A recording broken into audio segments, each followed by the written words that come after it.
And welcome, folks, to the talk show, Let the Truth Be Told. I'm your host, Pastor David. And, folks, we got a great show today. We're going to talk about the president and his business overseas with the Saudis. We're also going to do a recap on Brandon Johnson. He's gotten himself into some kind of trouble. So if you ain't got nothing to do, call your friends and let them know you're listening to Let the Truth Be Told Radio. I'm your host, Pastor David.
Thank you.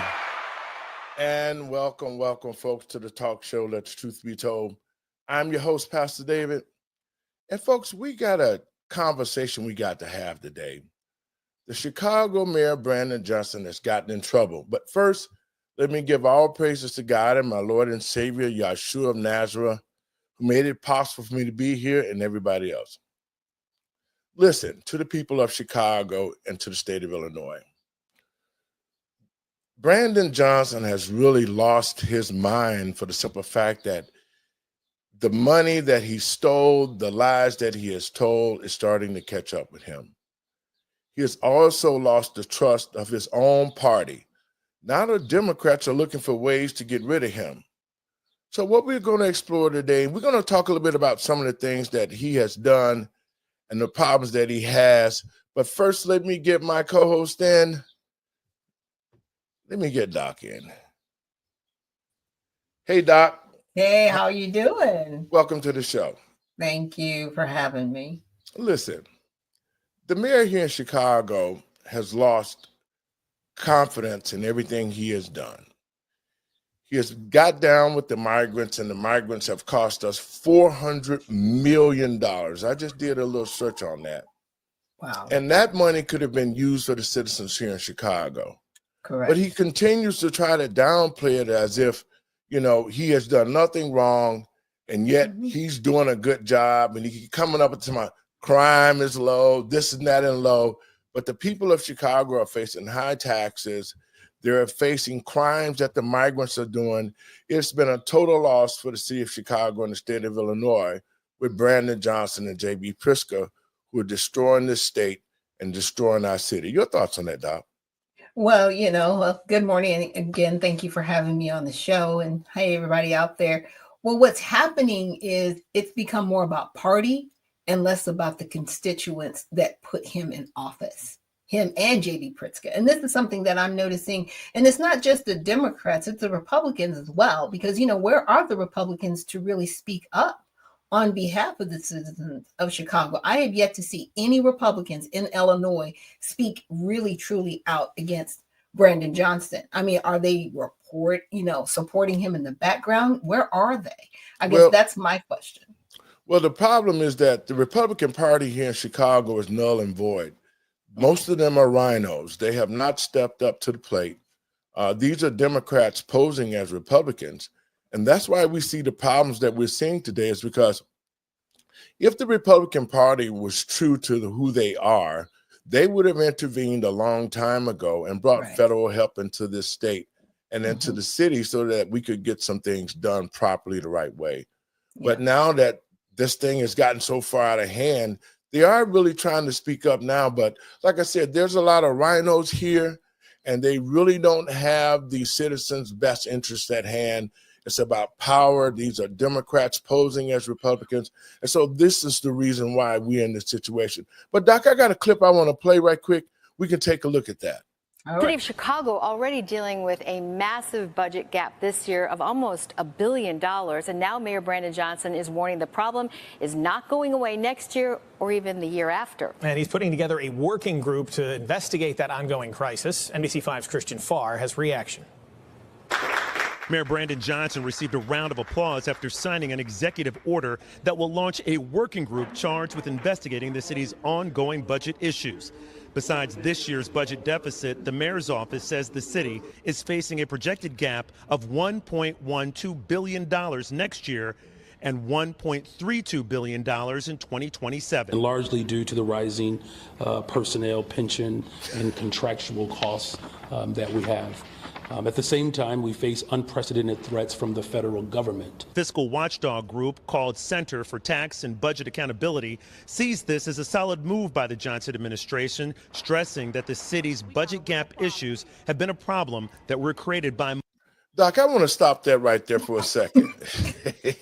You're gonna wait a minute. You're bankrupting your city, and then you're gonna put a group in place to basically try to mitigate why you're failed as a mayor. Like the budget, that's your whole job, bro.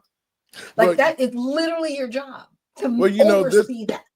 this is a pattern that the Democrats use to Yeah. create a committee to find out what's wrong. It's diversion. It's a We- diversion tactic. We as far already as I'm know concerned. what's wrong with the situation is the mayor is not capable of doing his job. Wow. You know, this committee, just like the reparations committee, folks, he Right. came out when the scores were so low, he started talking about reparations, and that's the Right. key word to try to get Black people back on board. Mhm. So now here we are. It's $1 billion gap. Right. See, to the citizens of Chicago and the state of Illinois, there was $1.7 billion that was returned of COVID money that disappeared that the state got. So now we're seeing the numbers fall into place that money is showing up as missing now, and it's being passed on to the taxpayers to try to cover it.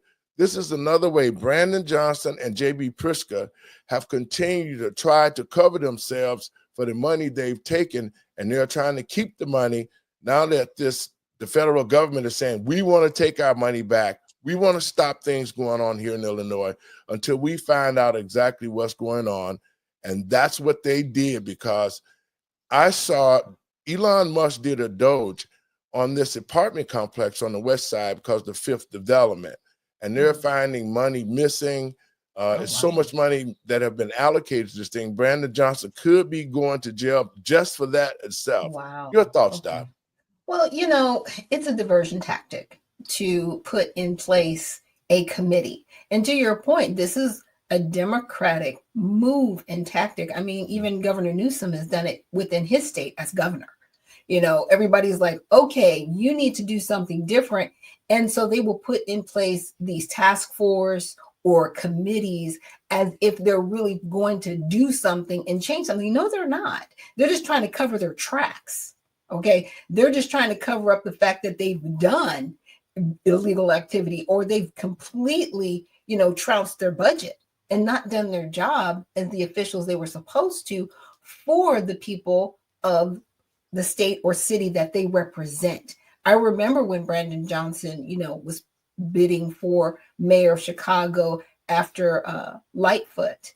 And he was saying, yeah, we're going to do things differently.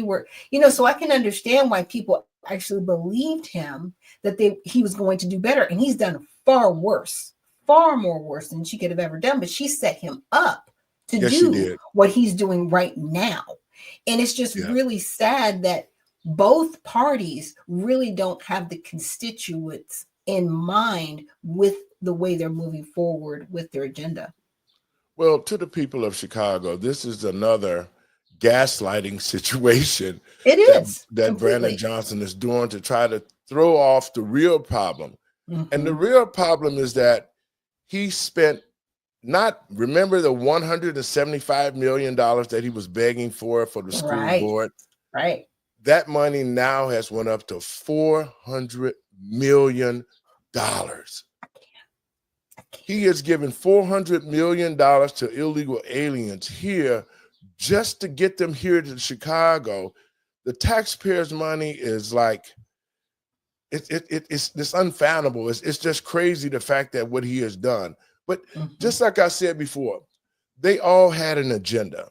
Yeah. See, Lori Lightfoot was to tear the city down, kill the school unions, do all the things that she did, and then transfer the baton over to Brandon by opening the door for the migrants. And it has been a downhill scenario for the people here in Chicago, because taxpayer dollars are feeding these guys, they're hiding these guys, they're teaching them how to avoid ICE.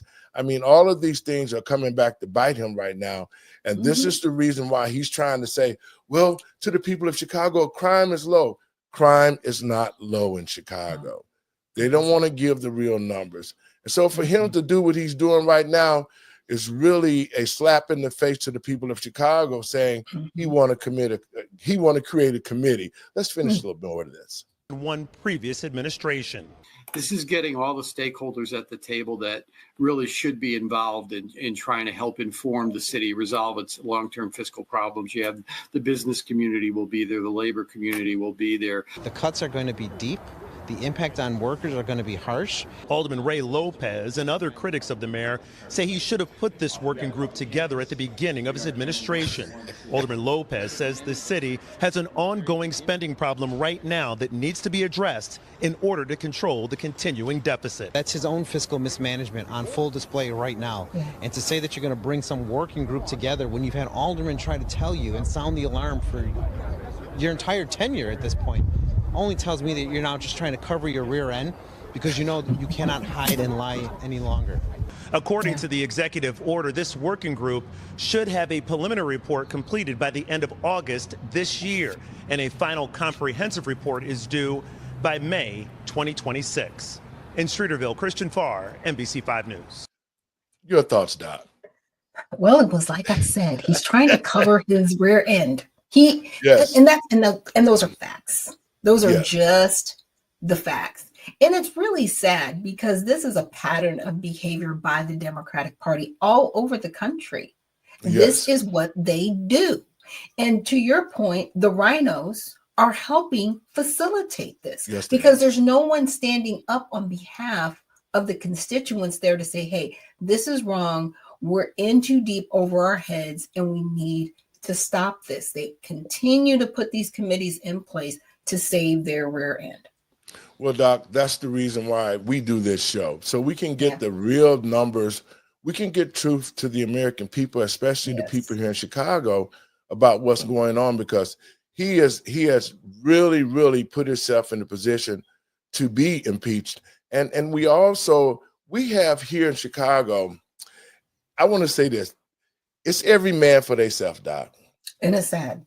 And now that they see Brandon Johnson in trouble, the Democratic Party has turned against him. Oh, yeah. Oh, Yeah. yeah. I also wanted to add, when you say he says that crime is lower, I need people to realize they're not counting the migrants within those numbers, because they're not citizens. They're Yes. only counting crimes that happen with citizens, because they're not even considering, in the most part, these people residents. And somebody else brought up a really good point.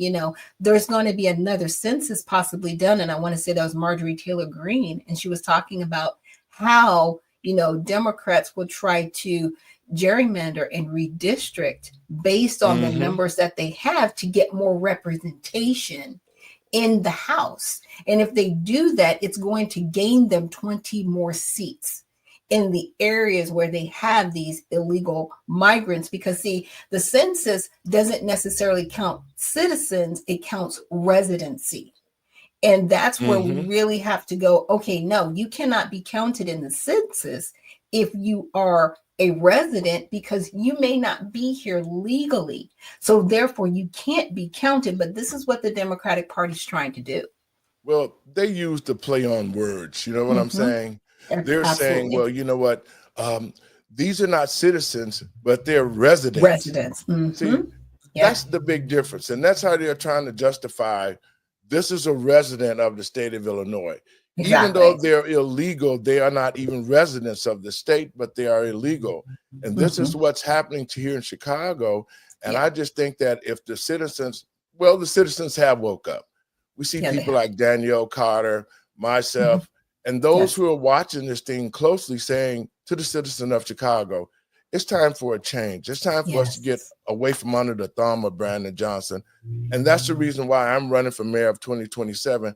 So we can bring back some honesty and integrity to that office. You know, there's so many things that he has done illegally that he continued to do that the people of Chicago are not aware of, but it's all coming out. And now check this out, Doc. Remember when the illegals got to Chicago, all the aldermen was in cahoots with Brandon Johnson. Yes, they were. Yes, and they were trying to find ways to continue to support the money, bring the money in so that they could help the migrants. Now, all of a sudden, all these aldermen are up for re-election. And they know what they have done to the citizens of Chicago. Exactly. So now the people here in Chicago are seeing the aldermen saying, hey, guess what? We're on your side. So what we need to do and what I plan to do here is we need to run a ticket.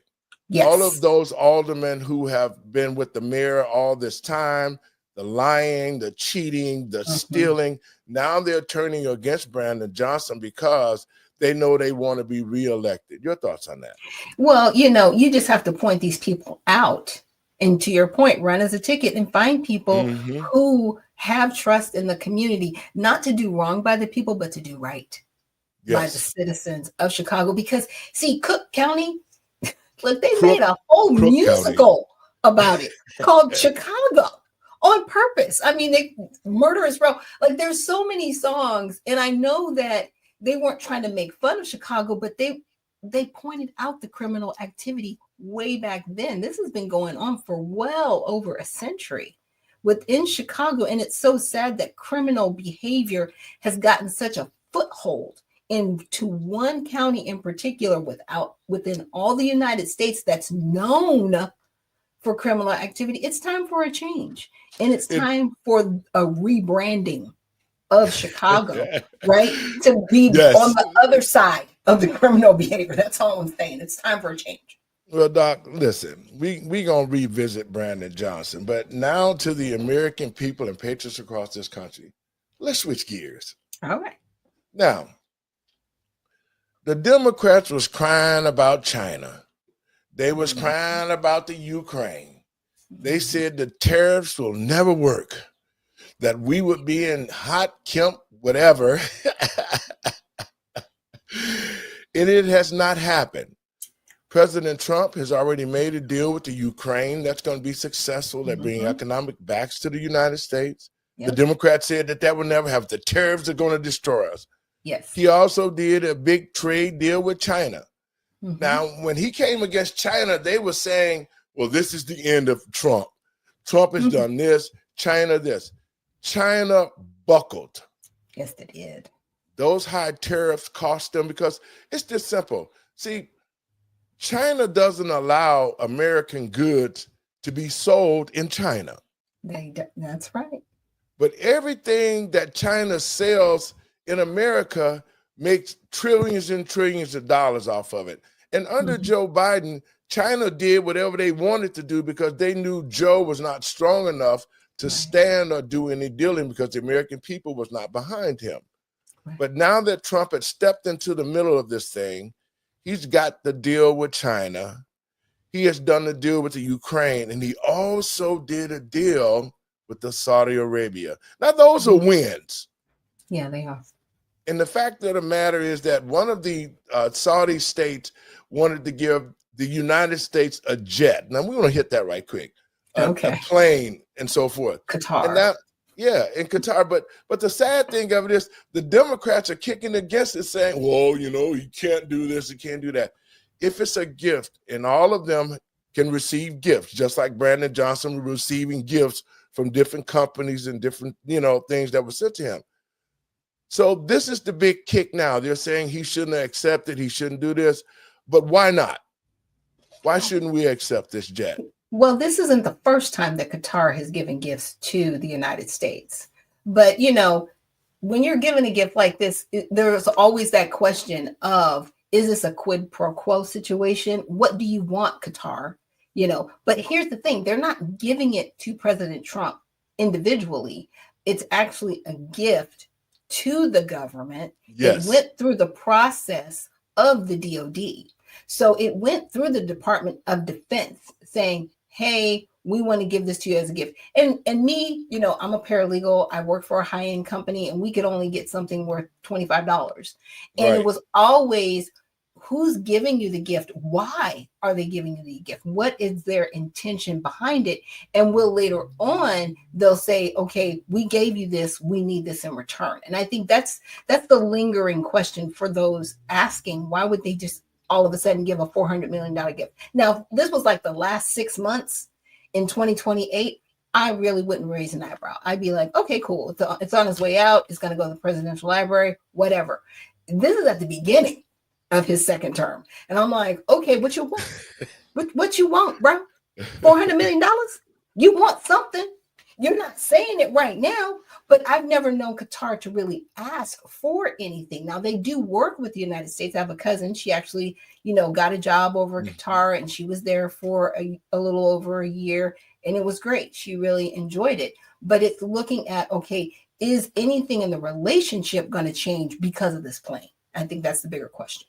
Well, the Democrats have no right to say nothing. They need to just sit down and shut up from this point, because everything that they've said about President Trump is dealing with the economy, the tariffs, have just fallen back into their face.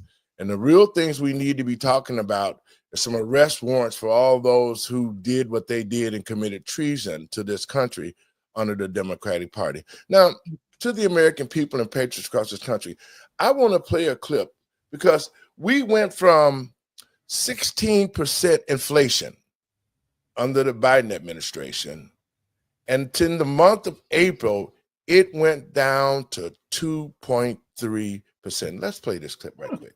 Nice. Soaring today in the wake of that U.S.-China trade truce. For more on the rally and what it does mean for investors moving forward, let's welcome in now Christian Chan, Asset Mark Chief Investment Officer. Christian, great to see you on set. Thanks for having me. So the U.S.-China trade truce, we'll call it, Christian. I mean, the market's clearly very happy about it. Are you as excited about what you're reading today, the headlines, the reports, Christian? You know, I am cautiously optimistic on what this means. And in my view, what this really means for markets is that the worst case scenario is largely taken off the table. And when I think about market expectations, I really do think about the probability weighted view of what might happen. And if that worst case is off the table, then I think there's really good reason to rally. But rally from here, I mean, as I was talking about earlier, if you look at the year to date now for the S&P 500, we're not much change. We're down like less than 1%. So yes, the worst case scenario is off the table. But if you look at where we were January 1st, there are now 30% tariffs on China. There are 10% tariffs on everywhere else in the world. So does a 1% decline in the S&P 500 year to date price that in? You know, I think it actually prices in a potential range of outcomes. And when I kind of think about what happened over the weekend, again, that worst case is off the table. And as long as companies can adjust their supply chains over time, I think they'll continue to be able to grow earnings. And that, I think, provides a little bit of an off-ramp, if you will, for the equity markets in order to continue to grind higher. So, Doug, let's stop that right there for a second. Now, to the American people and patriots across this country, remember when President Trump said he was going to implement these tariffs? The stock fell crazily. Right. The American people were sort of shaky, and the Democrats was running around hollering, I told you so. I told you so. Now look at the economy. The economy is on the upswing. Yes. We're back in control of our foreign relations with different countries Yes. all over this world. Mm-hmm. American companies are coming back to the United States so that they can enjoy the fact that our economy is doing good. I mean, here we are looking at a 2.3 inflation, down from 16% under the Democratic leadership. Your thoughts, Doc? Yeah, you know, and President Trump stated in the beginning, he's like, look, it's going to be a little bumpy. It's going to be a little rough, but we're going to make it through. Just hold on with me, right? So he prefaced it with, okay, the markets may go down, but you'll be fine. Now, to anybody who bought when the markets were down, good on you. Because you got a nice little bump there. You buy low and you sell high or hold, right? And so, you know, I would like to see how many Democrats and Republicans, you know, what were their trades going? I'm going to actually find that website because there actually is a website that follows their trades in real time. And I want to see how many of them, while they were yelling and screaming, oh, he's going to destroy the markets, were buying and selling at that time. Because it will be very telling of each of them, how they were moving in the background, you know, during that time. Right. And how the markets were going. They're so disingenuous, you know, unfortunately, the individuals in our Congress, and also saying, you know, this is what the worst 100 days. Maybe it was the worst 100 days for your party, because it was very telling of how you could have closed the borders, you didn't.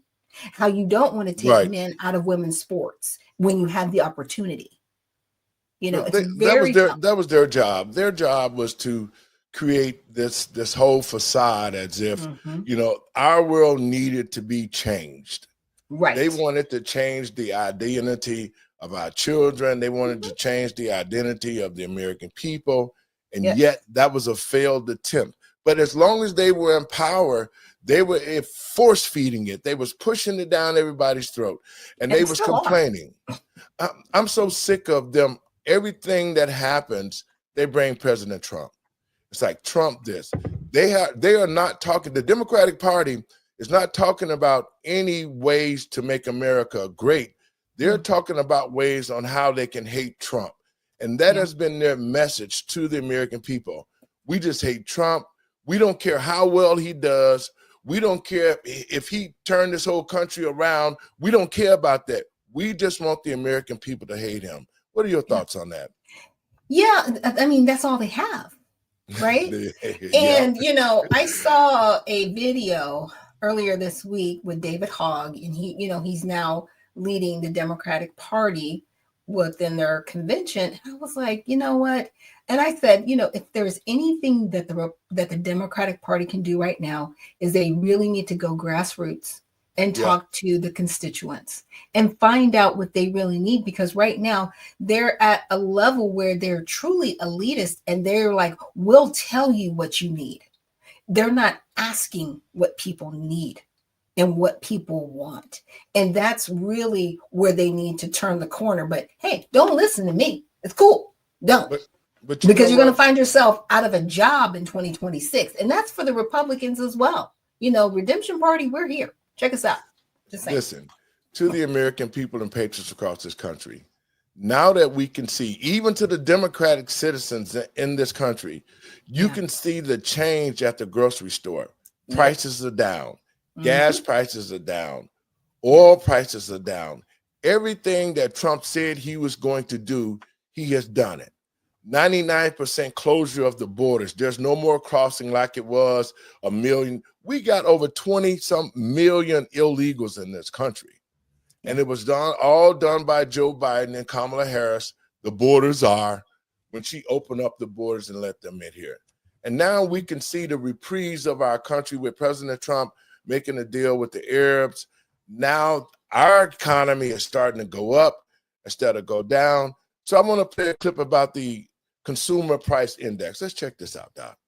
One of the most important metrics at this point in time, up 0.2 on headline, and that is a tenth lighter than expected. And do remember, in the rearview mirror, at least up to now unrevised, that -0.1 was a 5-year low. Let's strip out food and energy. Up 0.2, also 1/10 light to expectations, and it follows up 1/10, which was a 4-year low. Let's take a broader view. Move year over year on headline. 2.3, yes, you guessed it. 1/10 lighter than expectations, 1/10 lighter than the rear view mirror, and it also now represents a fresh 4-year low because it's lower than our last look, sequentially lower. And finally, year over year, X food and energy, known as core, comes in at 2.8. That equals expectations, equals our last look, and equals the fact that it's a 4-year low. Now, I like doing the indices. This is a CPI index. It goes all the way back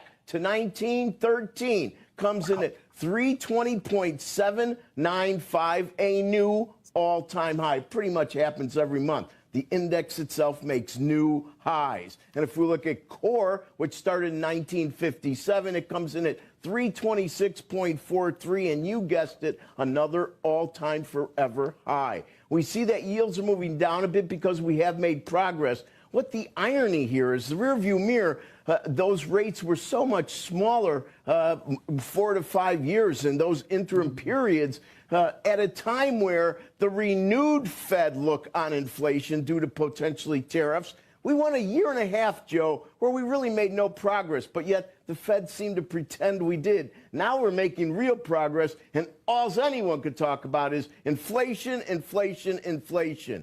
Back to you. Your thoughts, Don? That's very telling. Yes. It's extremely telling of just how biased the feds are, right? Yes. And depending on who's in the seat, we'll just say that, they move in a certain way. And I think that's why a lot of people want the Federal Reserve abolished, because they don't help America. They really, truly don't. Right. They hurt America. They help America when it's beneficial for Yes. them, right? But not when it's beneficial for the constituents of this country. And that is something, it just depends on who's in the seat at the Federal Reserve, right? Yes. And Is what it is. to tell the truth, the Federal Reserve is not a government agency. It is not. It is not. not. Even though they've given them complete autonomy over our economy, what was that about? But another story. People don't really realize that it is a private organization of bankers. Yeah.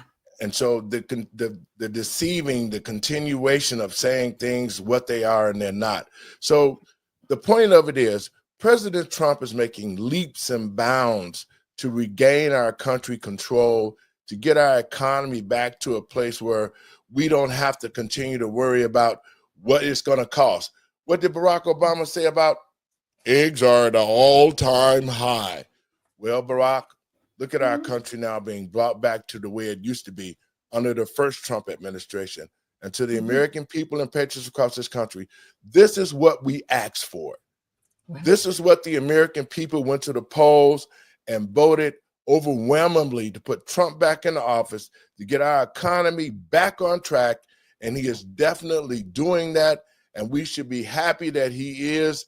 And this is a real axe to the neck of the Democratic Party, because no American citizen who can see what's happening in our country right now, the upswing that we're getting, we should never want to go back down that Democratic road, because we know what they're going to bring. They're going to bring wars. They're going to bring inflation. They're going to do the continuation to destroy our schools with our kids and our future. The Democratic Party has fell flat on its face, and the American people can see exactly who they are and what their plans for with the New World Order, and they should never be back in office. I would say, presumably, they need to be disbanded, because none of them have ever talked about our economy. All they talked about was the transgenders, the he, she's, the pronoun, the men in the bathroom. That's all that they ran on, while they continue to transfer wealth, not to the American people, but from the American people to themselves. Doc? Yeah, I'm going to cover this a little bit in my show tomorrow morning on Unfiltered Vision. But Jasmine Crockett, she was saying, who's responsible for the economy? Not the transgenders. Who's responsible for this? Not the transgenders. It's like, you're right. They're not responsible for it. But you as a party need to be held responsible, because those are the people that you propped up. Yeah, yeah, Do you know and what I'm now, saying? Over the yes. American people. Let's talk about Well, that. well, that was one of the hidden agendas that really, took us by storm, was the Yes. fact that once they destroyed the economy, then it all started to come out. This was all about forcing us to accept an abomination lifestyle to be normal. Now, Yeah. I don't have anything against gays or anything, but Huh. the truth of the matter is this: this should have never happened. The Mhm. Democratic Party should have been doing what Donald Trump is doing, creating relationships, creating economic development with other countries. They Yeah. didn't do that. It was all Yeah. about the social stuff that they wanted to push on us. Yeah. They did it. And to the American people and patriots across this country, take a look at what has happened in the first 100 and something days under President Trump compared to the last 4 years of what we saw. I don't think anybody in their right mind as a citizens in this country would want to go back to that. Your thoughts, Doc? No, absolutely not. I'm not looking forward to June, but what I will do and say is I encourage everyone in your state to protest June. And the Yes. reason why is because we have decency laws in each state and in each city, each town across this country, that no persons under the age of 16 should have any illicit material presented to them by anyone, right? I wouldn't say their parents. I mean, if their parents, share that with them, that's their parents. But I'm saying outside of their parents, or in the schools, in the streets. Last year in New York, they had grown men, walking around with nothing but a sock on. Yes. Okay. This happened. And they're It did. talking about, this is private. No, this is degenerate activity is what it Yes, is. it is. You just want to be naked in the streets. And the next thing we're going to see is people having sex in the streets, because that's where we're headed with this. This is not about anything else but degenerate behavior. And if you Yes. see any children, or if they're promoting this to children in June, I encourage everyone, you call your mayors, your governors, and even your federal Senate and members, House and Senate, even in the state, and you petition, you complain, and you say, we do not want this here in our state. Yes. It should be disbanded. Just the way Biden approved it, I encourage the Trump administration to reverse that and ban it all over this country, because I don't want to see that. If you want to do that with the adults outside of the purview of people who don't want to see it, that's your business. I don't want to see it on TV. I don't want to see any parades. I don't want to see you doing this in front of children. And that's all I got to say on that one. Well, Doc, listen to this. President Trump signed an executive order that are allowing teachers to enforce discipline in the classroom again. Yes. And I think that it should be. I see things on the internet where kids are fighting teachers, punching teachers in the face if they don't call them the pronoun that they want. Our schools have really lost any learning ability because the children aren't learning anything. They're learning how to fight. They're learning how to be transgenders. They're learning how to be disrespectful to the teachers. That's why they're not learning anything, and they're graduating a bunch of dummies. So I would say discipline in the schools, it should be. Because when I was in school, that was discipline. Yes. There was a choice. If you acted up at school, you had a choice.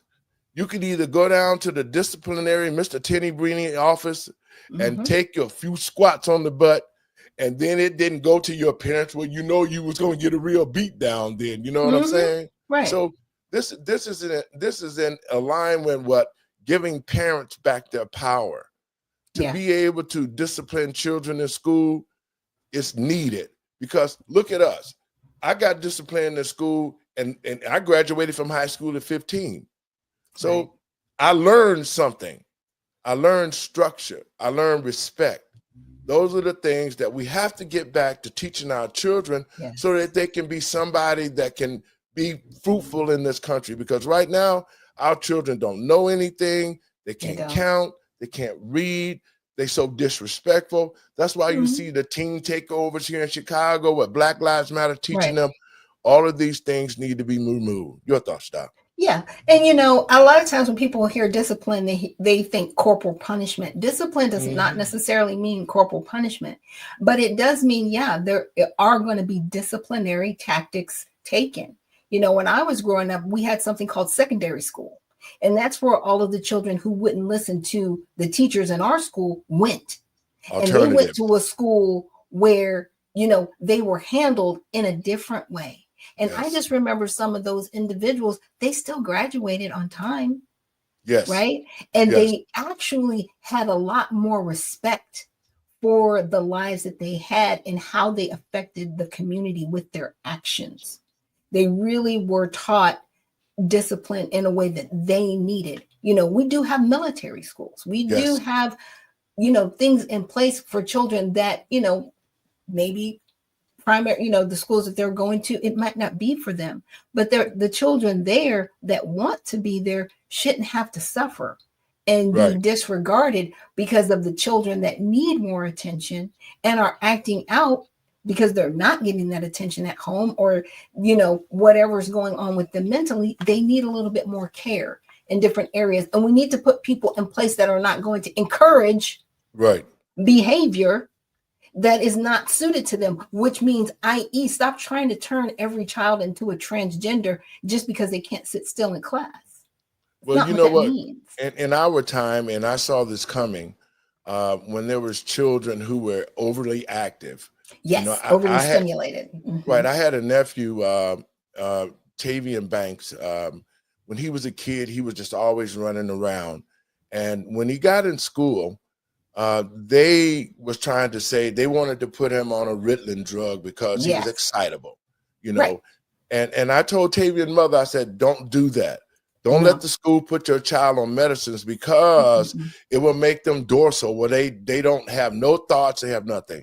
Well, the moral to the story is my nephew Tavian Banks went on to the Iowa University, became the #1 running back in the country. Wow. Was picked in the draft by the Jacksonville Jaguars, and now he's retired. And so had they put him on those drugs like the schools was doing back then, he probably would have never achieved all those goals. So I'm looking forward to a structure of disciplinary things that could be done in our schools to get our children back under control, because right now they've totally gone awry. They're disrespectful.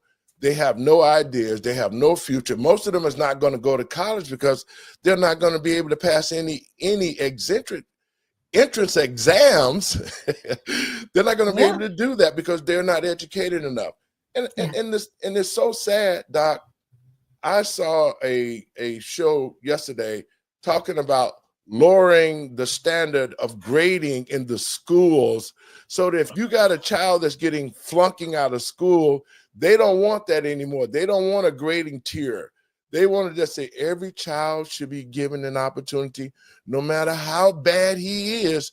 We don't want to tell them that they're bad so that they won't get worse. Your thoughts on that? This is where sixth place ribbons came into place. And here we are. Okay. Because there's no sixth place ribbons. You're first. I'm going to go to Ricky Bobby on this one. You're either first or you're last. And that's it. Exactly. There's only 3 places, first, second, and third. And after that, you're not on the podium for a reason, so that you want to try harder to get first, second, or third. Okay. I understand that we do want children to feel accomplished, but by lowering the standards, we're not helping them. No, we are truly not helping them. Like I was saying, earlier, they're secondary school for a reason, because some of these children needed the extra attention where they weren't getting it. And in the case of your nephew, I don't think a lot of people understand what Ritalin is. It's cocaine and heroin. Yes, it is. It is. That's what it is in a pill. And we're giving this to children. That's why you have to have a prescription for it. Okay. Yes. And we're giving this to children. We're literally giving our children narcotics.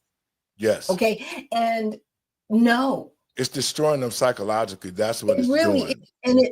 And a lot of what's happening is in the gut and in our diet. And we're not looking at that. What are we feeding our children? Well, we're pumping them with a lot of sugar that we're finding out from HHS, from RFK, and the dyes that are affecting them. those are the things we need to look at. Why is this children here? What's their diet? Let's check out that first. Okay. Yes. So this affects them after they eat. They're kind of bouncing off the walls. Well, maybe they shouldn't eat that. Okay, let's let mom and dad know, like, hey, we see that your child, they're affected by this. What are they eating at home? And really start to have that parent, child, teacher relationship. And that's how it should be. We're supposed to have a relationship with the educators that we send our children to, or, the children that are homeschooled. Why do they do so much better? Because somebody actually cares. Exactly. And That's they're all it actually is. learning, and they're actually teaching them. What? I listen to the radio, and on the radio, rappers say curse words, right? Why are we still beeping out curse words, but you're teaching children to have sex change operations? You're showing And them all that other kind of stuff. Right. You can be naked and put a sock on your penis and walk around like that's covering yourself, and let our children see that. The radio industry needs to stop that. If it's a curse word, let it go, because if you're letting all this other stuff go and our children are seeing it, what good does it do for a curse word to come up and the stations bleep it out like bleep, bleep, bleep? Well, there's really only 3 words left on the list, and it's down from like over 3,000 words that you couldn't say. Okay, from 3,000 to about 3. It might be at 2 at this point. But I know there's 3. There's M, F, F, and SB. I'm just telling you. Those are the only 3 that you won't hear on the radio. You're going to hear everything else. Exactly. Everything else. And you know what? And you're right. And that's because we have no more shame. Right. There's no more shame in this country. People do not feel ashamed when their 3-year-old is saying these lyrics in the grocery store. There's no more shame. You see kids twerking on videos all over the internet. And, that comes back to parenting. That comes back to being, wholesome. Like, when did we lose this? Because we allowed Satan to start running our schools. Yes. And our teachers and our parents. And a lot of people are going to say, well, this isn't about Satan. Yes, it is. This is a spiritual warfare. We are spiritual beings, period. Yes, we are. And we dropped our guard, trying to be nice. Yes. Trying to say, well, this is okay. Well, Jesus said a little bit of yeast. Yes. That's all it takes. That's and all it here takes. We are. Now, Doc, you got some stuff that you want to discuss today. Let's get to your agenda. Go ahead. Tell our listeners what you're going to do. Okay. I wanted to talk a little bit about, and I won't go deep into it, remember when Donald Trump actually made the cartels and the different gangs terrorist organizations. Yes. Okay. He dubbed them terrorist organizations. Well, come to find out that these terrorist organizations were working with American companies. So these, Wait a minute. How is it that an American company could actually work with a cartel?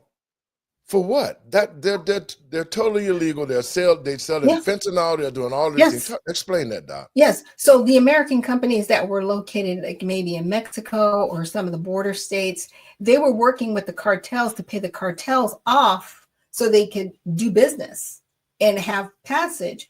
Now, you would say, like, why would you be like the mob paying off these cartels so you can do business? Because that's how business is done in some of these countries. That's what's going down. But, I don't have the article here in front of me, but the article basically stated that you have U.S. companies that were kind of upset with Donald Trump dubbing the cartel a terrorist organization, because it was like, well, you're making us look like we're working with a terrorist organization. Well, you are. And you have been for a long time. They just weren't classified as such.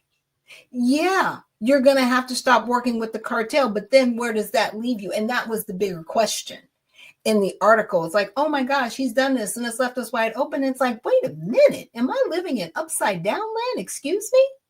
Are you really telling me you were working with the cartel doing business? Like, you're admitting to criminal activity and making it seem like it's Donald Trump's fault that he's called them out. Very unusual behavior that we have.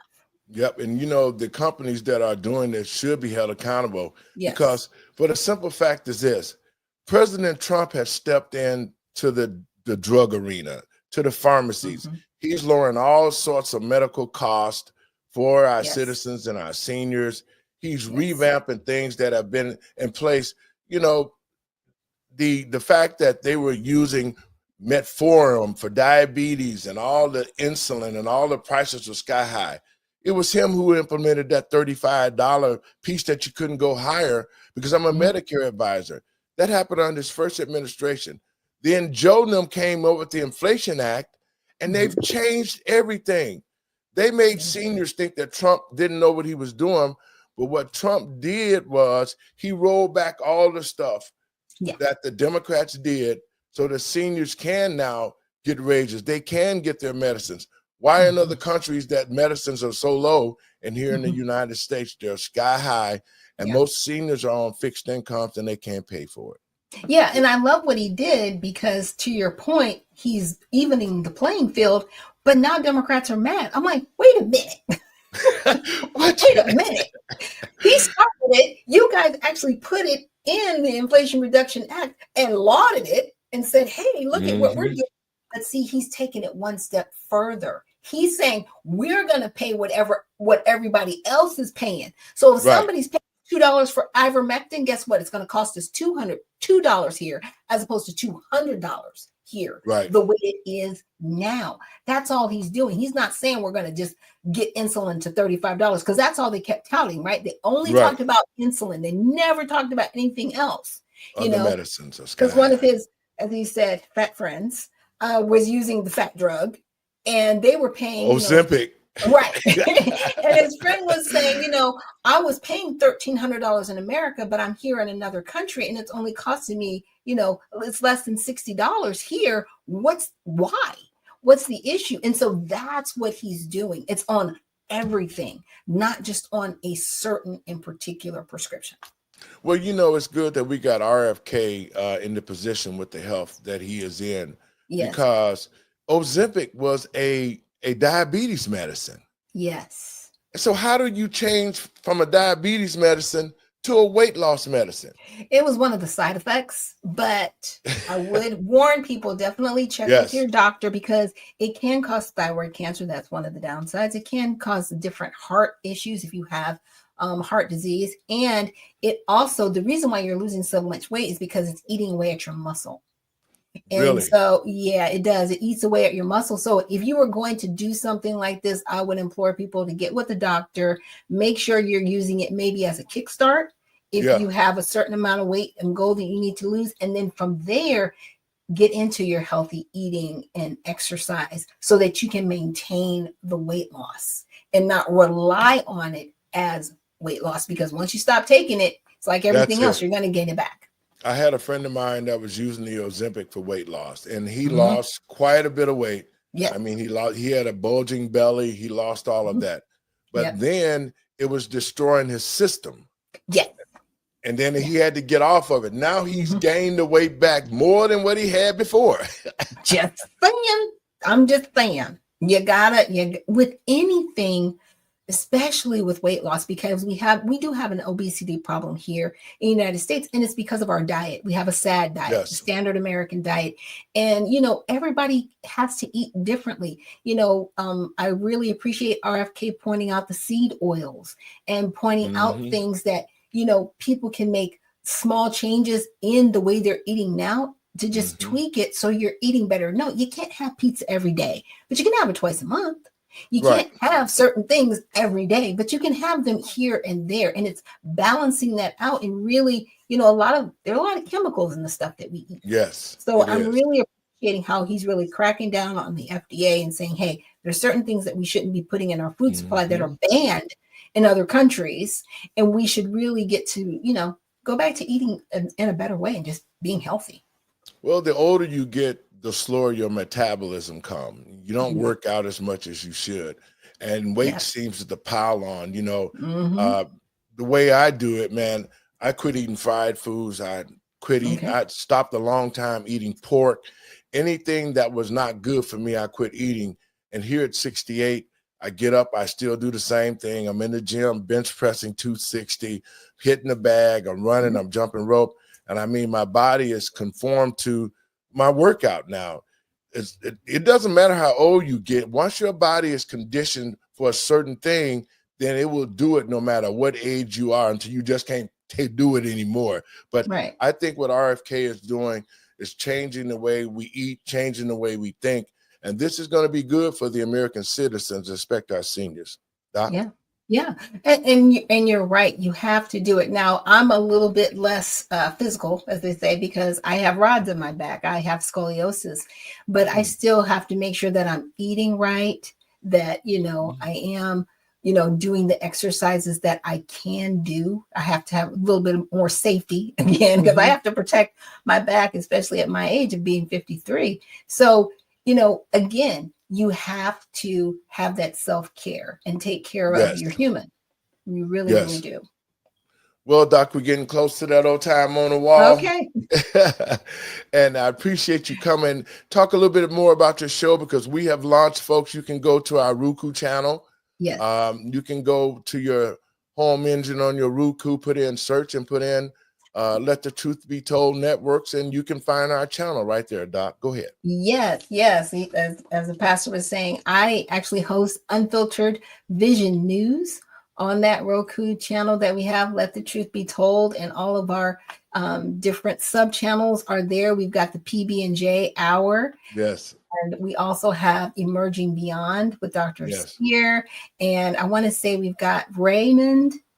It's a Raham. the Raham show. So we're just, we're adding different shows to the network. We're really, really excited. And we really just want to bring you guys the best content and information out there, because there's a lot of voices out there, but we're really sticking to the Smith Month Act, and we're making sure that we're not propagandizing you guys, but we're actually giving you the information the best we can as we can get it, so you can be informed.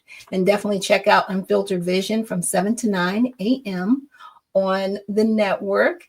And I also go live every morning on X and on YouTube and Facebook. Doc, thank you so much. And we look forward to channel be launching full force after a while. If you have sponsors who want to advertise on our network, you can always reach us. Call me at the number running across the screen, 708-663-5262. We'll be glad to have you part of our network. God bless you, Doc, and we'll talk soon. Okay. Folks, I want to thank you for tuning in to the show. These are my last words. To the American people and patriots across this country, we must continue to give time for President Trump to do his business, to be the president of this country, so that we can get back on track. We can see that the Democrats was wrong, that the tariffs worked. We got to deal with the UK. We got to deal with China. Our economy is down from 16% inflation to 2.3 this month. We got a dib on the table with the Syrians. This whole thing that President Trump is doing, he's doing it to make our country great again. So let us support him. Let us continue to stand up for righteousness, so that we ourselves, we the people here in the United States, can get back on track and get our country back flowing again and respected across the world. God bless you. We'll see you tomorrow.